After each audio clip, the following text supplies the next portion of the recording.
Shalom. I'd like to start out by giving all glory, praise, and honor to Yahweh Bahasham, Yahweh Shai Bahasham, Wakak Wadash. Double honors to the elders and apostles of the Great Millstone, and Shalom to the elect of Israel.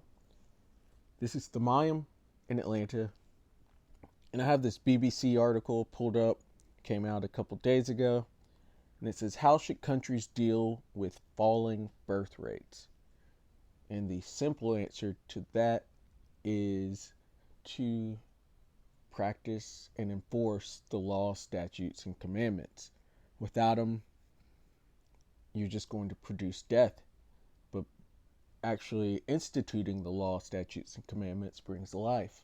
Thus, higher birth rates and a thriving society. But this place goes the exact opposite of them, and so they're going to have death.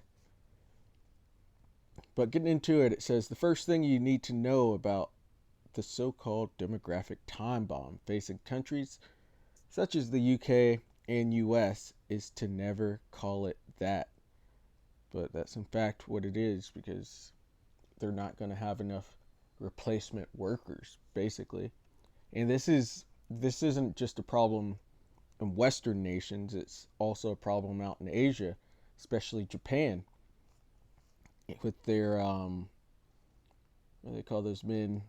I forget what they call the men, but the guys have grown to not even care about the women, which that's all from the feminism and what that's brought, because they're trying to turn women into little men, and that doesn't work. You take away the polarity of the situation, which is attraction. It's really dumb when you think about it. But it says, with birth rates continuing to decline in both nations, it is tempting to use the time bomb term. However, it is greatly disliked by demographers, the experts that study population change. Number one, I hate the phrase, says Sarah Harper, professor of gerontology, the study of the impact of aging at the University of Oxford. I do not think there is a demographic time bomb. It is part of the demographic transition. We knew this was going to happen and happen across the 21st century, so it is not unexpected, and we should have been preparing for this for some time. And the elite have been preparing for this. They did this on purpose. They had the women start working, which was going to always make for lower populations.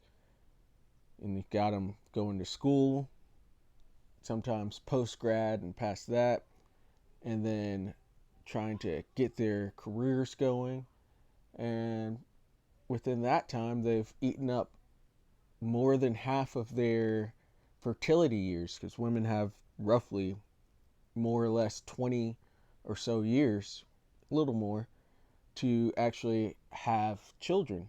And so they've eaten up half of that trying to go to school, getting ran through, and then trying to start their careers. And then by 30, they're ready to have children, and they only have 5 years left. So they're going to have a max of 2, possibly 3 children, when previously they would have way more and be in more order. But we have working women now, which all of the feminism stuff is satanic, and it goes completely against the law, statutes, and commandments. And so they have a dying population. Back to the article, it says, however, the scale of the future problem is immense. For a country in the developed world to increase or maintain its population, it needs a birth rate of 2.1 children per woman on average. This is known as the replacement rate. And these countries are failing. It says, yet the latest figures for England and Wales shows that the average birth rate, also called the total fertility rate, declined to 1.49 children per woman in 2022 from 1.55 in 21. The rate has been falling since 2010. It is a similar picture in Scotland and Northern Ireland. which record their data separately. Meanwhile, in the US, the fertility rate fell last year to 1.62, a record low. Back in 1960, it was 3.65. In fact, two-thirds of the world's countries now have childbirth rates below the replacement rate. As Professor Harper, Japan is low, China is low, South Korea is the lowest in the world. Population growth is really only limited to sub-Saharan Africa these days. And you know what they do over there? They don't push monogamy on men. Men are allowed to take on more than one wife, and that is going to keep your populations high in and of itself. And that is biblical. You can take on more than one wife, but monogamy is for the women. They should not be having more than one husband, which sex is marriage, and the West doesn't even understand that. It says but why the concern about falling birth rates? The economic problems they can cause are significant as countries face the impact of both aging and declining populations and a smaller workforce in relation to the number of pensioners. So you've got that, and that's also going to lower your GDP, your gross domestic product. It says, for example, where will a nation's economic growth come from if companies cannot recruit enough workers? And how can a smaller workforce afford to pay for the pensions of a much larger retired population? Those are questions that make government economists wince. Yeah, because we're watching the fall of the Gentile nations, and it's because they can't do anything right. But and also this brings war when you have a aging or falling in population society. Another stronger society is going to come and take over. So they screwed up all around. It says to try to increase birth rates, countries can make it easier for women to have children by providing more generous child care provision, such as tax breaks and extended full paid maternity leave. In addition, companies could be compelled to offer new moms and dads more flexible work hours and provide workplace creches. However, while such policies might slow the decline, they rarely reverse it. Put simply, the more women are educated, the more they work and save, the better their lives are. Many women would instead prefer not to take the hit to their earnings and career prospects that becoming a mother often causes, so they have fewer children or none at all. And that right there, she's trying to make it better, but that is the problem. You don't put women in the workforce. That's the reason that that wages are stagnant right now. They started putting women in the workforce, and especially got going in the 70s and 80s, and wages are stagnant because you basically just double the workforce. You increase the supply for it, which decreased the demand, so wages haven't had to go up. And having these low wages makes people understand that they can't afford to have extra children or more children or even one child. It's feminism is really their big problem. It's Queen of Heaven worship.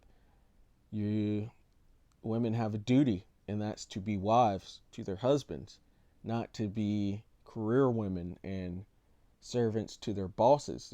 They're their husband's servant. And they can't get that, and they don't understand it, but society is going to suffer because of it.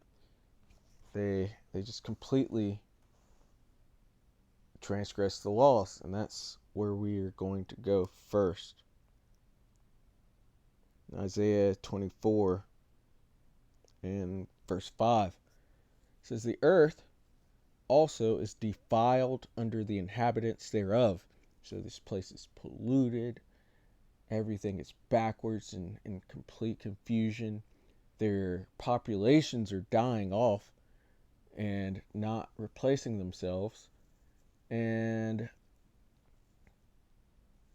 it's just a poor situation, a vexing situation all around.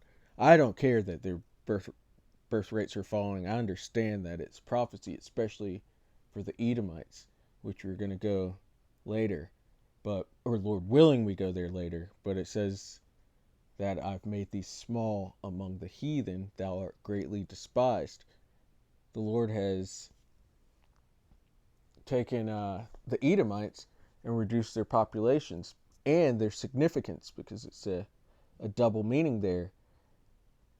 And it's all for them to be taken. It says, because they have transgressed the laws, changed the ordinance, broken the everlasting covenant. And so they've gone completely against what the scriptures say.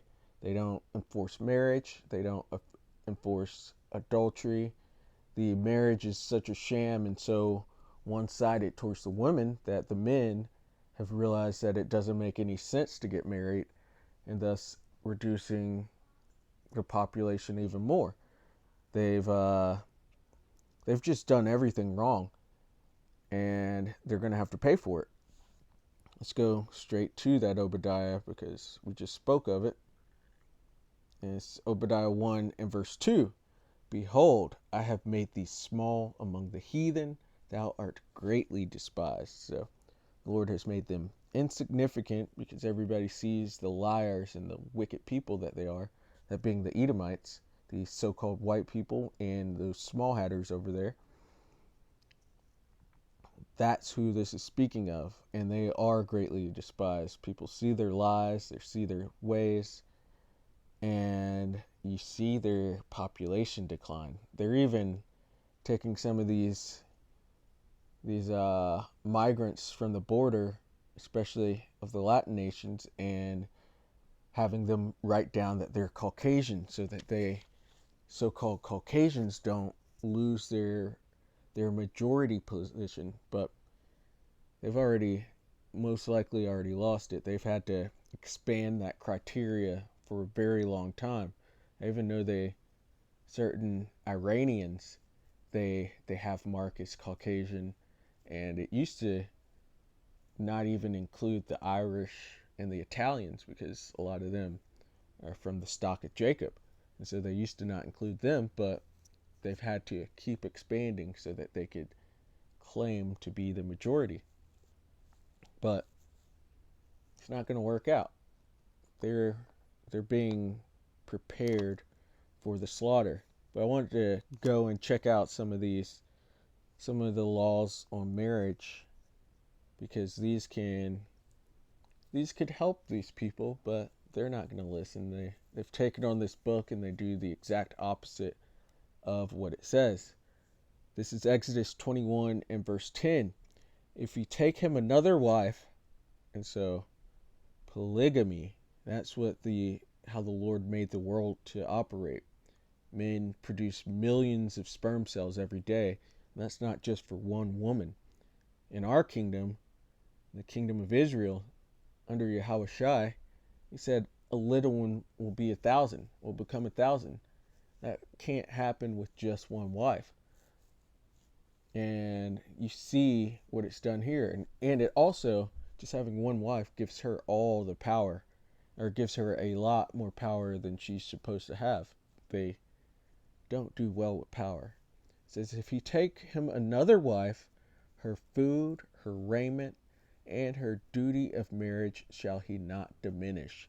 And so you don't just put her away because you took another wife. You still treat her with love and with care. It's not that there's hate for a woman with polygamy. It's that's your wife, so you love her. It's a commandment. Husbands, love your wives. And so you don't take her away her food or reduce anything. You still have to go in unto her, and you can't let anything decrease, because you can take on as many wives as you can afford or that you have time for.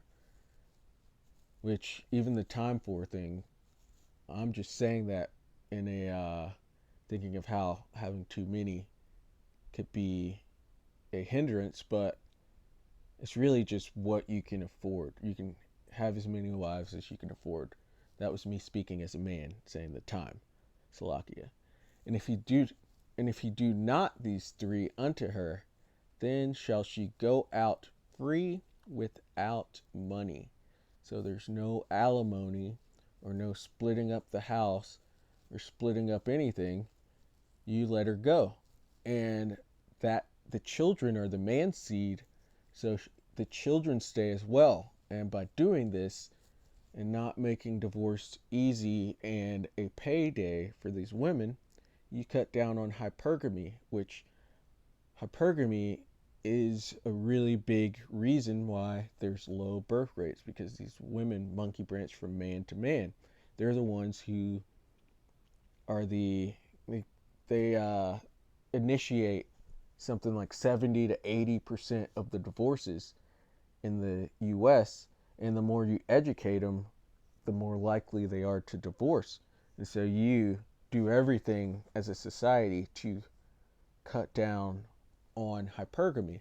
So with that, you don't incentivize a woman leaving by saying she gets half and she gets alimony and she gets the house and the children, and basically putting the man out.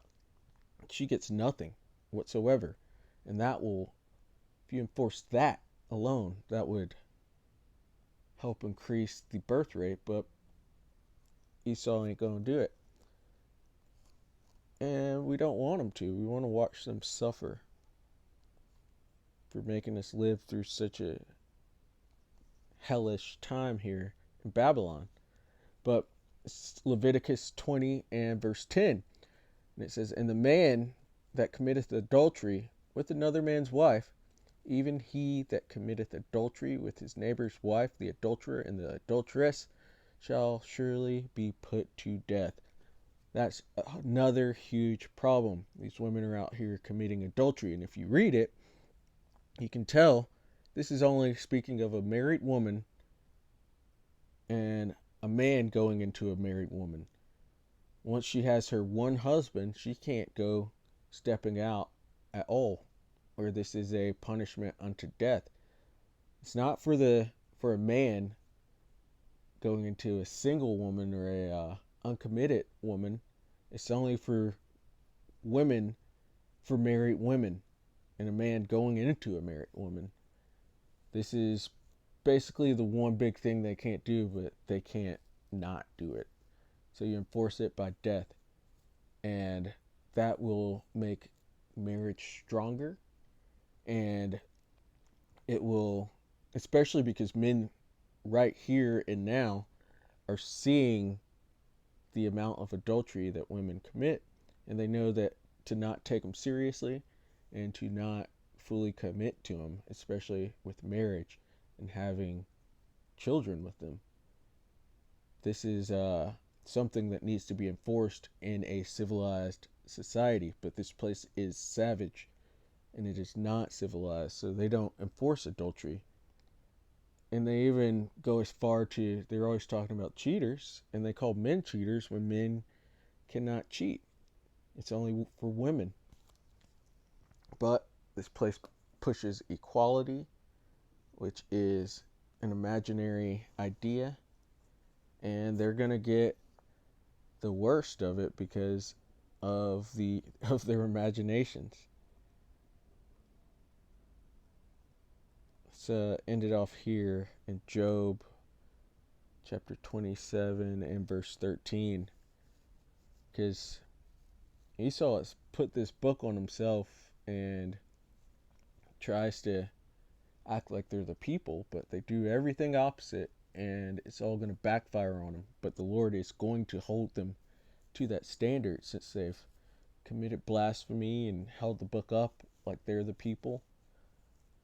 He's going to let it out on them. And so this is Job chapter 27 and verse 13. It says, "This is the portion of a wicked man with the Most High." And this is speaking to you Caucasians, to the Edomites, the small hatters and so-called white people.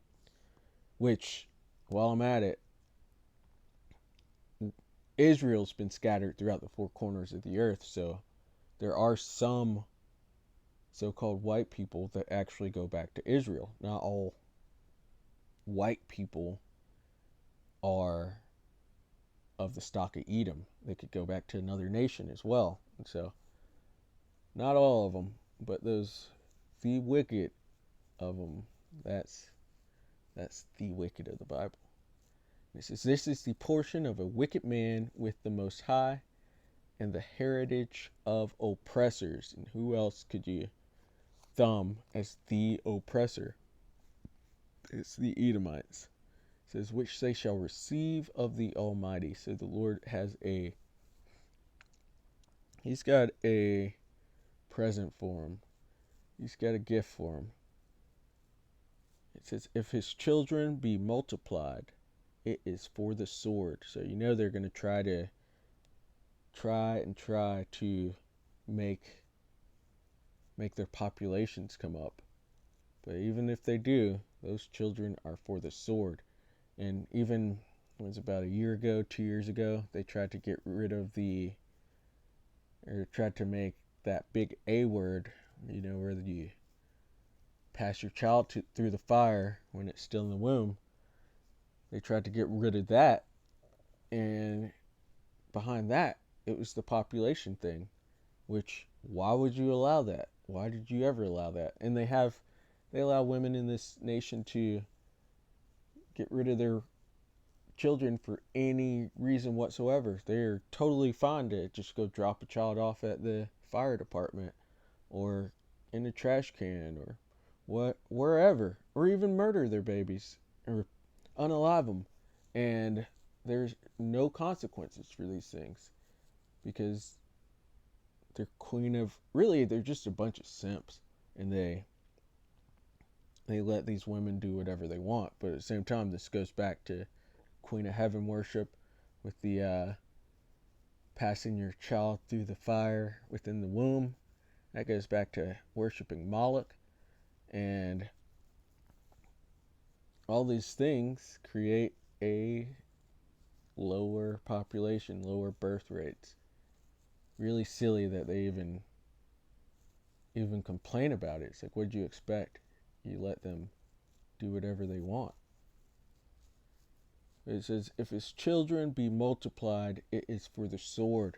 So every new Edomite baby that you see being born, he's going to have a short life. He's being made to be put to death, to be unalived by the Lord in his judgments.